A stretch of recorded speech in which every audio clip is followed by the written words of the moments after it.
سے بلقیس، آپ یہ پودا لیے آئی ہوئی ہیں آج؟ یہ کس چیز کا پودا ہے؟ نیازبو یعنی تلسی کی یہ تلسی ہے جو جی. ہندوؤں نے اپنے گھروں میں رکھا ہوتا ہے، باقاعدہ اس کی پوجا کی جاتی ہے، لیکن اس کا تذکرہ قرآن حکیم میں یہ مقدس. ہاں اور اس کی خوشبو بہت اچھی ہوتی ہے. تو انہوں نے بھی تو مقدس پودا ہی سمجھ کے رکھا ہوتا ہے. بالکل مقدس. اس کی بہت ساری قسمیں ہیں. یہ بٹر ون ہے یعنی کہ تلخ والی ہے. اس سے بھی اچھی جو ہے اس کی خوشبو بہت اچھی ہوتی ہے. اس کے پتے تھوڑے سے ڈفرینٹ ہوتے ہیں، وہ جو بڑے بڑے سے پتے ہوتے ہیں، گہرے ہرے رنگ کے ہوتے ہیں. اچھا، سب سے پہلے میں بات کروں گی بیج کی. اچھا ٹھیک ہے. اس کے بیج اس طرح کر کے دیکھیں، میں اڑا دیتی ہوں نا، تو دیکھیں اس کے بیج نکل آئے. ٹھیک ہے، جسے تخم ریحان کہتے ہیں. تخم ریحان کہتے ہیں. صحیح. اب کیا کرنا، تھوڑے سے میں نے جمع کر لیے تھے. ٹھیک ہے. ہارٹ پیشنٹ، دل کے امراض میں اس سے اچھی چیز کوئی نہیں ہے. ٹھیک ہے. آپ اپنی غذا میں کسی میں بھی ½ ٹی اسپون اس طرح کی لے کے تھوڑا سا اس میں گرم پانی ڈالیں. ٹھیک ہے. اور اپنے کھانوں میں اس کا استعمال کریں. یعنی کوئی بھی جیسے نہاری ہے، نہاری کے ساتھ بھی، ویسے کھانا نہاری کھانے کے بعد کھائیں گی بھی، نہیں، لیکن مطلب کوئی بھی سالن اس پہ ڈال لیں. سالن میں ڈال لیں، یا آپ اس کا قہوہ بنا کے پئیں. اچھا. اور یہ تھوڑی دیر میں میں ادھر رکھتی ہوں، آپ دیکھیے گا یہ پھول جائیں گے. اچھا. ٹھیک ہے. صحیح. تو یہ پیٹ کے امراض اور دل کے امراض دونوں کے لیے بہت اچھا ہوتا ہے. اور اس کے جو تلسی کے، ویسے تو اس کا اسینشل آئل بھی ملتا ہے جو دردوں کے لیے بھی بہت اچھا ہوتا ہے. ٹھیک ہے. اس کے ریحان کے چند پتے لے کر آپ، پہلے سے میں نے اس میں 2-3 چیزیں ڈال دی تھی، ان کا ایکسٹریکٹ نکلنے میں آسانی ہو. میں نے اس میں صرف سونف اور تھوڑا سا اجوائن ڈالا تھا. ٹھیک ہے. اور اب میں یہاں اس میں بیزل یعنی کہ تلسی کے پتے ڈال رہی ہوں. ٹھیک ہے. میں نے ڈالا اور اس کو بند کیا اور اس کو ہٹا لیا. بس منٹوں میں. ٹھیک ہے. صحیح ہے. مطلب کہ سیکنڈوں میں. بس اب یہ جو ہے نا آپ کی چائے جو ہے تیار ہے. اس کو چھاننے کی ضرورت نہیں ہے. اچھا. اس کو ایسے ہی ڈال دیں. اس کو ایسے ہی ڈال دیں تاکہ یہ زیادہ دیر اس کے اندر اثر کرتی رہے. اگر چاہیں تو آپ اس میں شہد شامل کر سکتے ہیں. اب ایک کام کیا کرے گا، یہ آپ کے دماغ کے لیے بہت اچھا ہے، تمام دماغی امراض کے لیے بہت اچھا ہے. صحیح. پیٹ کے لیے بہت اچھا ہے. اور آج کل روزے آ رہے ہیں، لوگ تھک بہت رہے ہیں، تو اس کے بعد تھکاوٹ دور کرنے کے لیے بھی یہ تلسی کی چائے جو ہے بہترین ہے. صحیح. آپ اس میں شہد ڈال کے آپ اس کو پی سکتے ہیں. اس کا ذائقہ سب سے بہترین. ٹھیک ہے. میں پی لوں نا؟ ہاں. اچھا، میں نے یہ بھی سنا ہے اس کے بارے میں، اور بتائیے گا اگر میں غلط ہوں، کہ ڈپریشن کا بڑا خاتمہ. میں یہی تو کہہ رہی، تمام دماغی امراض میں میری ساری خواتین یہ ضرور کھایا کریں. ہاں، تلسی سے چٹنی بہترین میں چیز کوئی نہیں ہے. پودینے کے ساتھ چٹنی میں ڈال لیں تھوڑے سے. بالکل، اس کی چٹنی بہترین بنتی ہے. آپ پودینے میں جتنے جو آپ پودینے کے لیے استعمال کرتے ہیں نا، چٹنی میں پودینہ ڈالتے ہیں، اس کی جگہ آپ یہ دہی کے ساتھ بلینڈ کر کے آپ لیں. جو بچے پڑھتے نہیں ہیں، اچھا، دماغی کمزوری کی وجہ سے، کسی وجہ سے بھی، آپ بلیو کریں، میں ان کے ماؤں کو کہتی ہوں آپ 7 پتے تلسی کے اور 2 جو ہے آپ کاجو صبح خالی پیٹ دے دیا کریں. مطلب چبا کے کھا لیا کریں. ٹھیک ہے. ہلکا سا تلسی ہوتی ہے اس میں، لیکن یہ بہت ہی زیادہ بہترین چیز ہے. یہ گھروں میں بھی رکھیں. اچھا، اس کا ایک اور فائدہ ہے، جہاں آپ کے یہ ریحان کا پودا ہوگا وہاں مچھر نہیں آئیں گے. اچھا، زبردست. ٹھیک ہے. تو آپ مچھروں سے بھی بچ سکتے ہیں. اور رات سونے سے پہلے آپ بچوں کو صرف اس کو مسل کے تھوڑے سے پانی میں ڈال کے، یہ ہلکا سا پانی آپ نے اس میں ڈالا. ٹھیک ہے. آپ اپنے بچوں کے جسم پر یہ لگا دیں، رات کو مچھر نہیں کاٹیں. اچھا. مچھر کے ساتھ حشرات جو دوسرے ہوتے ہیں، کیڑے مکوڑے جو ہوتے ہیں، یہ آپ کا ایک نیچرل ریپیلنٹ بن گیا. نیچرل ریپیلنٹ بن گیا. ٹھیک ہے. آپ اس کو لگائیں. اس سے آپ کے بچے جو ہیں، چینٹی، بعض اوقات ایسا ہوتا ہے بچے اٹھے پورا سوجا ہوا ہوتا ہے، کیا، اور رات کو چینٹی نے کاٹ لیا. بگز اور بھی بہت قسم کے ہوتے ہیں، اس سے بھی یہ بچاتا ہے. ٹھیک ہے. ٹھیک ہے. اور ڈپریشن کا بھی علاج ہے. اور ڈبل چن کا بھی یہ علاج ہے. وہ کیسے؟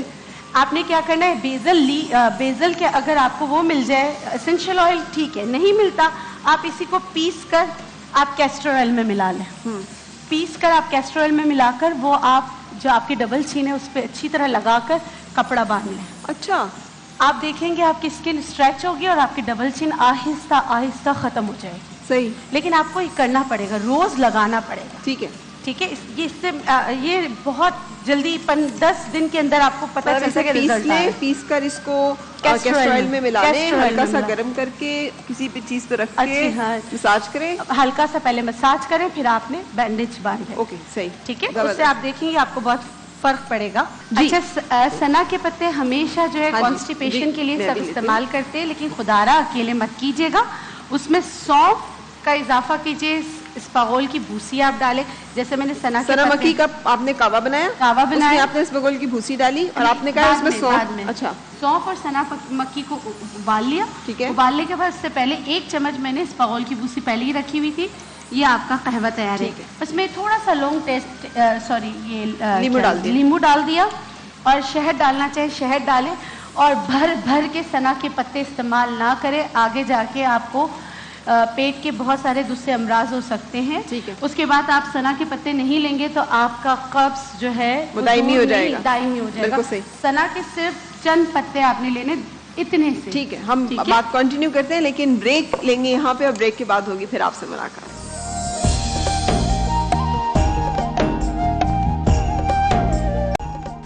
کوئی نبی نہیں ہے، کوئی نبی نہیں ہے میرے مصطفیٰ کے بعد. کیا بات ہے جناب، کیا بات ہے. کوئی نبی نہیں ہے، یہی دل کر رہا تھا یہ کوئی میرے مصطفیٰ کے بعد شیر خدا، شیر خدا نہیں ہے کوئی مرتضیٰ کے بعد، کوئی نبی نہیں ہے میرے مصطفیٰ کے بعد.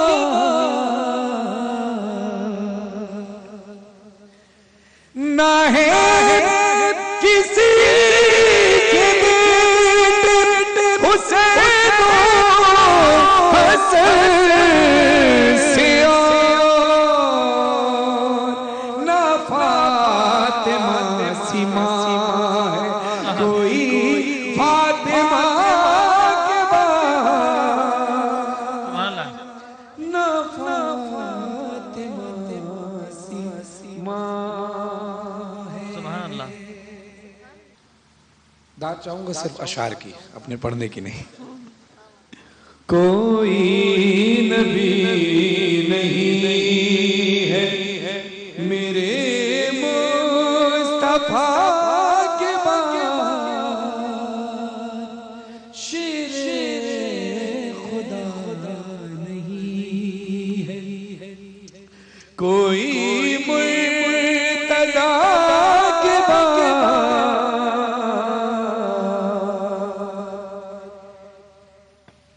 جیسی پڑھی حسین تیروں کے درمیان ایسی نماز پھر نہ ہوئی کربلا کے بعد، ایسی نماز ہوئی کربلا کے بعد،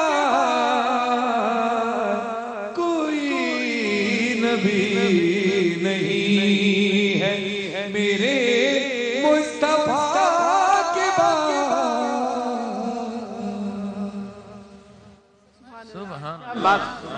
اور آپ کو پتا آج ہم ذکر بھی، میں جب اپنا ابتدائیہ دے رہی تھی تو اس میں بھی میں نے سجدے کا ذکر کیا، اور یہ ایک سجدہ، وہ ایک سجدہ ابراہیمی، اور ایک یہ سجدہ حسینی. کیا بات ہے، واہ واہ واہ. نہ مسجد میں نہ بیت اللہ کے سائے میں نماز عشق ادا ہوتی ہے تلواروں کے سائے. سبحان اللہ. اچھا، اور اگر ہم آئیں اب اس کی طرف، نماز قائم کرو، تھوڑا سا سمجھا دیجیے. آج تک ہم اس پہ الجھے ہوئے ہیں کہ نماز ادا کرتے ہیں کہ قائم کرتے ہیں، اور ادا کرنے میں اور قائم کرنے میں فرق کیا ہے؟ دیکھیے میں عرض کروں کہ قرآن مجید برہان رشید جب بھی کسی چیز کا حکم دیتا ہے وہ بڑا کمپریہنسو ہوتا ہے. قرآن مجید برہان رشید جب ہم مفصل کتاب کہتے ہیں اسے، تو قرآن احکامات کا مجموعہ ہے، قرآن میں اشارات ہیں، قرآن میں محکمات ہیں، قرآن میں متشابہات ہیں، قرآن میں مقطعات ہیں، قرآن میں احکامات ہیں، اس کی تفصیل ہمیں احادیث نبویہ میں ملتی ہے اور اس کی پریکٹیکل اپلیکیشن ہمیں سنت محمد مصطفیٰ میں ملتی ہے. بے شک. یہ تین چیزیں مل کر پھر قرآن مفصل بنتا ہے. بے شک. تو اب قرآن قائم کریں. اب قائم کرنے تو کئی معنی ہیں، ڈنڈ بیٹھک لگائے، بانس کے اوپر تیل چڑھائے، نہ جانے کون کون سے ہیں. عربی میں قائم کرنے کے کئی معنی ہیں، لیکن مصطفیٰ کریم صلی اللہ علیہ وسلم نے فرمایا کہ نماز قائم کرنے سے مراد یہ ہے ان الصلاۃ کانت علی المؤمنین کتابا موقوتا، کہ جب وقت آ جائے تو پھر میرے طریق پر اللہ کے حضور بارگاہ میں حاضر ہو جاؤ اور میری طرح اپنی جبی نیاز کو بارگاہ بے نیاز میں جھکا دو. صحابہ نے پوچھا کیف نصلی یا رسول اللہ، یا رسول اللہ بتائیے یہ قائم ہونے کا حکم آ گیا، اب نماز کس طرح پڑھے؟ آپ نے فرمایا صلو کما رأیتمونی اصلی. اے میرے صحابہ تمہیں تردد کرنے کی ضرورت نہیں، تمہیں فکر کرنے کی ضرورت نہیں، مجھے دیکھتے چلے جاؤ. میں کھڑا ہوتا ہوں تم کھڑے ہو جاؤ، تمہارا قیام بن جائے گا. میں جھکتا ہوں اس قدر تم جھک جاؤ، تمہارا رکوع بن جائے گا. میں جب یہ نیاز کو بارگاہ بے نیاز میں جھکاتا ہوں تم بھی جھکاؤ گے، تمہارا سجدہ بن جائے گا. تمہیں کچھ کرنے کی ضرورت نہیں، میری اداؤں کو دیکھتے چلے جاؤ. جو میری ادا کو ادا کر لیتا ہے وہ اپنی نمازوں کو نماز ادا بنا لیتا ہے. لہذا نماز قائم کرنے سے مراد ہے کہ حضور کی اداؤں کو، جس طرح آپ نے حضور کی اداؤں کا نام نماز ہے، لیکن جب حضور کی اداؤں کو ہم اللہ کی بارگاہ میں پیش کرتے ہیں تو ہماری نماز بن جاتی ہے. لیکن قطع کلامی کی معافی چاہتے ہوئے ایک حدیث مبارکہ کا بھی ہمیں پتہ چلتا ہے کہ ایک شخص نے نماز پڑھی اور حضور پاک صلی اللہ علیہ وسلم سے کہا، سلام عرض کی، تو آپ نے کہا کہ دوبارہ نماز پڑھو. یہ 3 دفعہ ہوا، وہ بار بار نماز پڑھ کے واپس آیا اور سلام کیا، کہا دوبارہ نماز پڑھو. تو اس سے پوچھا کہ یا رسول اللہ پھر آپ بتا دیجئے کہ کیا مجھ میں خامی اور نقص. تو پھر بتایا کہ تم رکوع کرتے ہوئے اس طرح رکوع کرو کہ جس طرح رکوع کرنے کا حق ہے، اور اس کے بعد قیام ایسے کرو کہ جیسے قیام کرنے کا حق ہے، اور پھر سجدہ ایسے کرو کہ جیسے سجدہ کرنے کا. ہم آج کل جلدی میں 2 منٹ میں نماز پڑھ کے آتی ہوں، 2 منٹ میں بس نماز پڑھ کے آتا ہوں، ڈم ڈم ڈم ڈم فٹافٹ ہم نے پڑھی. تو آپ کیا، پھر آپ کا کیا خیال ہے، ہماری نمازوں کے بارے میں کیا خیال ہے؟ اعوذ باللہ من الشیطان اللعین الرجیم، بسم اللہ الرحمن الرحیم، اللہم صلی علی محمد وآل محمد وعجل فرجہم. بہن میری، نماز کے بارے میں جیسا کہ ابھی ڈاکٹر صاحب نے ماشاءاللہ سے جو سراسر گفتگو کی ہے، جو نقطے آپ کے سامنے رکھے ہیں، اس میں کوئی دو رائے نہیں، مکمل نقطے ہیں. اور اسی طرح سے تمام احادیث میں، مکتب اہل تشیع میں بھی اور مکتب اہل سنت میں بھی متفق علیہ یہ چیز ہے کہ رسول نے کہا جس طرح میری ادائیں دیکھتے جاؤ. تو رسول کو جب اپنے ہی سامنے اپنی ادا نظر نہیں آ رہی، رسول کس طرح تسلیم کرے گا؟ جب رسول تسلیم نہیں کرے گا تو اللہ بھی تسلیم نہیں کرے گا. صحیح. یا ایھا الذین آمنوا اتقوا اللہ وکونوا مع الصادقین، پروردگار نے واضح طور پہ کہہ دیا اے ایمان والو تقوی اختیار کرو اور سچوں کے ساتھ ہو جاؤ. تو میرے نبی جناب ختمی مرتبت محمد مصطفیٰ صلی اللہ علیہ وآلہ وسلم، کائنات میں پروردگار نے اس سے زیادہ کوئی سچا بنایا نہیں، نہ بنائے گا. اعلان کر دیا پروردگار نے جو کچھ ہے میرا نبی ہے. یہ جس طرح نماز پڑھتا ہے اس طرح پڑھتے جاؤ. اور دوسری بات آپ نے کہ نماز قائم کرو. تو ایک میں ڈاکٹر صاحب آپ کی اجازت سے ایک نقطہ دینا چاہوں. نماز قائم کرنا تو دنیا میں اہل بیت رسول صحابہ کرام دکھا چکے، لیکن اس کی جو منبع ہے، جو اس کا مرجع ہے، وہ تیروں کی چھاؤں میں امام حسین نے کربلا میں دکھایا نماز کس طرح قائم کی جاتی ہے. انسان اگر صرف سمجھ لے، میں سمجھتا ہوں دنیا میں اگر دہشت گردی ختم کرنا ہے تو کربلا کو سمجھ لو کہ اتباع رسول، اتباع اولیاء کرام، اتباع اللہ، جو کہتا اللہ کہتا میری سنت پہ عمل کرو. کس طرح کیا جائے، ایک ایک ارکان کو، ایک ایک چیز کو حسین ابن علی علیہ السلام نے کربلا میں کر کے دکھایا ہے. کربلا کو سمجھ لیجئے، آپ کو پورا دین و اسلام سمجھ میں آ جائے گا. بالکل. اچھا میں یہی ایڈ کروں کہ ہمارے 4 میں سے 3 خلفائے راشدین کو تو بدترین دہشت گردی کا نشانہ بنایا گیا. حضرت عمر بن خطاب نماز قائم کرنے جا رہے ہیں اور ان کو عین حالت نماز میں حملہ کیا. حضرت علی کرم اللہ وجہ الکریم خلیفہ وقت ہے، لیکن لوگوں کے دروازے کھٹکھٹا رہے ہیں، آواز دے رہے ہیں کہ لوگوں اٹھو نماز کے لیے. ایسا کون خلیفہ ہوگا آج؟ وہ کوفہ کی گلیوں میں کچے مکان میں رہنے والا وہ بادشاہ مملکت، وہ خلیفۃ الرسول لوگوں کو بلا رہا ہے، نماز قائم کر رہا ہے، اور ایسے ہی گھات لگا کر ہڈن اساسینیشن کے ذریعے بدترین دہشت گردی حضرت عثمان غنی کو بھی اسی طرح تلاوت قرآن کلام پاک کرتے ہوئے آپ کا خون قرآن پاک پہ گرتا ہے اور شہید کیے جاتے ہیں.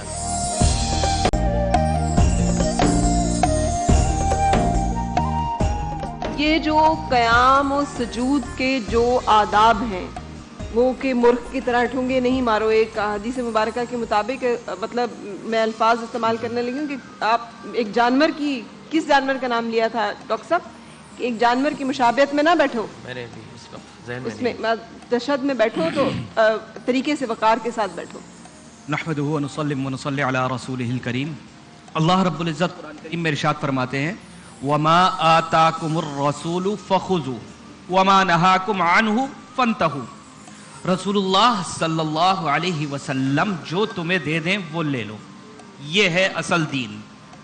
دین اس کا نام نہیں ہے کہ نماز کا نام دین نہیں, قرآن کا نام دین نہیں. جو رسول اللہ صلی اللہ علیہ وسلم نے دیا یہ دین ہے. وما آتاکم الرسول فخذوا, لے لو اس کو. وما نہاکم عنہ, اور جس چیز سے روک دے فانتہوا, تو اس سے رک جاؤ. اب جو آپ نے قصہ بیان کیا, نبی علیہ الصلوۃ والسلام نے ایک صحابی کو 3 مرتبہ بھیجا, تو وہاں ان صحابی سے فرمایا اس کے بعد آپ صلی اللہ علیہ وسلم نے کہ بدترین چور وہ ہے جو نماز میں چوری کرے. واہ واہ واہ. بدترین چور وہ ہے جو نماز میں چوری کرے. تو آپ صلی اللہ علیہ وسلم سے یہ سوال کیا گیا یا رسول اللہ نماز میں چوری کس طرح ہوتی ہے؟ تو آپ صلی اللہ علیہ وسلم نے فرمایا جس طرح رکوع کو کرنے کا حق ہے, اللہ کے آگے اپنا سر جھکا رہے ہو تو رب کائنات کے سامنے سر جھکا رہے ہو, جس طرح کرنے کا حق ہے اس حق میں چوری کرنا. نماز کو قائم کرنا ایسے ہے جیسے رسول اللہ صلی اللہ علیہ وسلم نے کر دکھایا. نبی کریم صلی اللہ علیہ وسلم سجدے میں ہیں تو پوری رات سجدے میں گزر گئی. حضرت فاطمہ رضی اللہ عنہا فرماتی ہیں سردیوں کی لمبی راتیں ہیں اور صبح وہ رو رہی ہیں کہ اللہ تیری اتنی چھوٹی رات ہے کہ میری جو ہے 2 رکعتوں میں پوری رات گزر گئی. ان کو اس بات کا گلہ ہوتا تھا, ایسی نماز ادا کرتی تھی. لیکن آپ کو معلوم ہے میں اس کا جواب دوں. ایک آیت مبارکہ یہ بھی ہے کہ ہمیں معلوم ہے کہ مشقت کرتے ہو تم دن میں اور تم محنت کرتے ہو, تو سہل عبادت میں تھوڑی سی آسانی بھی تو دی گئی. مجھے صرف یہ جاننا ہے کہ جب بہت مصروف ہو آدمی, دیکھیں ایک بزنس میٹنگ میں بیٹھا ہوا ہے, نماز کا وقت ہو گیا ہے, اب اس نے اس بزنس میٹنگ سے اٹھنا ہے, کوئی بہت امپورٹنٹ کسی شادی بیاہ کے فنکشن میں ہے, اس کے بیٹی کی شادی, نماز کا وقت ہے, وہ نماز بھی نہیں چھوڑ سکتا. کیا حکم ہے اس کے لیے؟ بہن میری میں جناب تمہاری زندگی میں سب سے بڑی بنیاد کیا رکھی ہے خطی مرتبہ نے؟ اس کی اطاعت, اس کا شکر. بے شک دنیا کا کوئی بزنس کر رہے ہو, کوئی کام کر رہے ہو, جو مومن ہے وہ تو آخری وقت دعا کرتے ہیں پروردگار کہ موت بھی اس وقت تک نہ آئے کہ اگر وہ وقت نماز ہو گیا میں نماز ادا کر لوں, اس کے بعد میری روح نکال لیجو. بندہ جب تک یہ نہیں سوچے گا کہ میری اس دنیا سے بھاری اس پروردگار کی ذات ہے جس کی ذات واجب کی جو حکم ہے اس کو ادا کرتا جاؤں میں, میرا بزنس ایک طرف, میری زندگی ایک طرف, ہر چیز ایک طرف, اس کی اطاعت ایک طرف. ایک مومن جو ہوتا ہے نا مسلمان, وہ اپنی میٹنگ کو اسکیجول کرتا ہے according to the time of the صلاۃ. اس لیے کہ ٹائم مینجمنٹ کا بہترین نظام اللہ نے 5 گانا نمازوں میں عطا کر دیا ہے ہمیں. لہٰذا اگر کوئی ایسی یونیک سچویشن پیش آ جائے تو نماز کچھ ایسی ہوتی ہے جن کا وقت بڑا قلیل ہوتا ہے, ورنہ نمازوں کا وقت بڑا وسیع ہوتا ہے, وہ اپنی نماز ضرور ادا کرے. میٹنگ ہوتی رہیں گی, لیکن جس رب نے رزق دیا ہے, جس رب نے میٹنگ کی صلاحیت دی ہے, جس رب نے آپ کو حسن اور جمال دیا ہے, تو آپ اس کو یاد نہیں کریں گے تو میٹنگ کس طرح آپ کی صحیح ہوگی. اور پھر میں ایک جملے میں آپ نے جو کہا کہ نماز کس طرح ادا کریں, تو میں اس کو سمپلی یہ کہتا ہوں کہ وضو اس طرح کرو جس طرح جوان آدمی کرتا ہے, تو سارے اعضاء آپ کے تر ہو جائیں.